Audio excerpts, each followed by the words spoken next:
units, maraming function. Isa na nga dun sa yung provision ng technical assistance sa mga local government units sa formulation and updating of comprehensive land use plan and zoning ordinance. So yan yung biblia ng LGU. Yan yung mga basehan natin sa development. Di ba? So kung hindi maganda yung implementation, talaga hindi maganda ang planning ng isang lugar.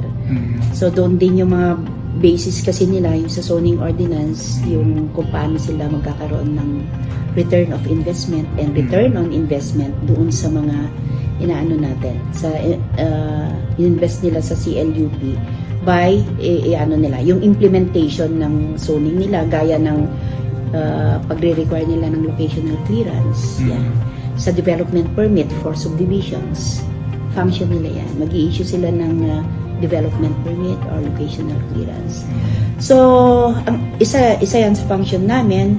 And pati na tong sa regulation ng mga real estate practitioners and ito nga, licensing and registration of subdivision and condominium. Alam mo yan. And we do, in charge din kami sa registration ng homeowners association. Yan. And meron din tayong public housing. So, yan.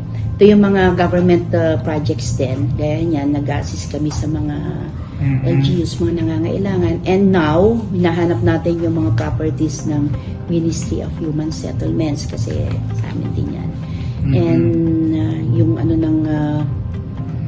ng proclamation, presidential proclamation ng mga properties. So, under the public housing ang mga yan.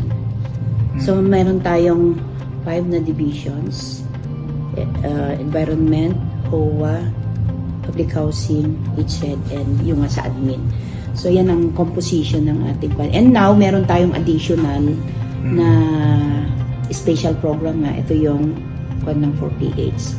So, kung napansin nyo, meron yung board doon. Andun yung mga kwan ngayon na nakatak na mga design ng mga buildings doon.